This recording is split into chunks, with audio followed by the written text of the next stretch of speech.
അസ്സലാമു അലൈക്കും. അൽഹംദുലില്ലാഹി റബ്ബിൽ ആലമീൻ. സ്വലാത്തു വസ്സലാമു അലാ അഷ്റഫിൽ മുർസലീൻ സയ്യിദിനാ മുഹമ്മദുർ റസൂലുള്ളാഹി സ്വല്ലല്ലാഹു അലൈഹി വസല്ലം വഅലാ ആലിഹി വസഹ്ബിഹി അജ്മഈൻ. അമ്മാ ബഅദ്.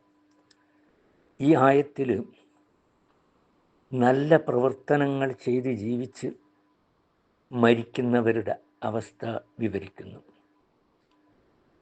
അവരോട് ചോദിക്കപ്പെട്ടു, നിങ്ങളുടെ രക്ഷിതാവിൽ നിന്ന് എന്താണ് നിങ്ങൾക്ക് അവതരിച്ച് കിട്ടിയത്? അവർ പറഞ്ഞു, നന്മ, നന്മ മാത്രം. തുടർന്ന് ഇഹലോകത്തും പരലോകത്തും അള്ളാഹു അവർക്ക് ചെയ്യുന്ന നന്മയെ പറ്റി പറയുകയാണ്. അഥവാ മക്കയിലെത്തുന്ന ഹാജിമാർ അവിശ്വാസികളോട് മുഹമ്മദ് നബി സല്ലല്ലാഹു അലൈഹി വസല്ലം തങ്ങൾക്ക് അള്ളാഹു എന്താണ് ഇറക്കിക്കൊടുത്തത് എന്ന് ചോദിച്ചാൽ അവരത് പാടെ നിഷേധിക്കും. അയാൾ മാന്ത്രികനും ജ്യോത്സ്യനും കള്ളവാദിയുമാണ്. സത്യവിശ്വാസികൾ വരുമ്പോൾ അവരോട് ചോദിക്കും ഇതേ ചോദ്യം. അവർ പറയും, നന്മയാണ് അള്ളാഹു അവതരിപ്പിച്ചത്. നല്ല കാര്യങ്ങൾ എന്ന് വിശേഷിപ്പിക്കാവുന്ന എന്നും ഇതിന് അർത്ഥം ഉണ്ട്. അതായത് നേരും ഉപകാരവും ചേർന്നതാണ് നന്മ.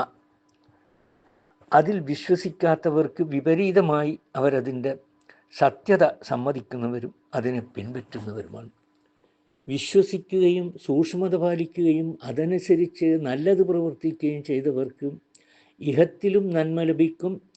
ഇഹത്തിൽ ലഭിക്കാവുന്ന എല്ലാ നന്മയും ഇതിലുൾപ്പെടും. സൽകീർത്തി, പ്രശംസ, ആദരവ്, ഉയർച്ച, സത്യനിഷേധികൾക്കെതിരെയുള്ള വിജയവും പ്രാമാണ്യവും അതിലൂടെ ലഭിക്കുന്ന ഐഹിക ക്ഷേമവുമെല്ലാം അവർക്ക് ലഭിക്കും.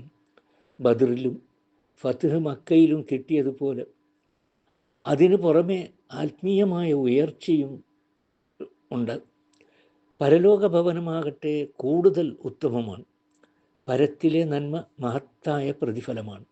അത് 10 ഇരട്ടിയല്ല, 70ഉം 700ഉം ഇരട്ടിയായും അറ്റമില്ലാത്ത തോതിൽ അത് വർദ്ധിക്കും. ആ നന്മയുടെ വിശദീകരണമാണ് വരുന്ന ജന്നാത്തു അദ്ൻ എന്ന് പറയുന്നു. ജന്നാത്ത് എന്നതുകൊണ്ട് കൊട്ടാരങ്ങളും തോട്ടങ്ങളുമാണ്. അദ്ൻ എന്ന് പറഞ്ഞത് നിത്യത, ശാശ്വതമായി ഇരിക്കും. ഈ ഉയർന്ന തോട്ടങ്ങൾക്കും കൊട്ടാരങ്ങൾക്കും താഴെയാണ് അരുവികൾ ഒഴുകുന്നത്. അവിടെ എല്ലാ നന്മകളും സൗഭാഗ്യങ്ങളും ലഭിക്കും. ഈ അവസ്ഥ സ്വർഗത്തിലല്ലാതെ ലഭിക്കുകയില്ല. ഇതാണ് മുത്തഖിക്ക് ലഭിക്കുന്ന പ്രതിഫലം.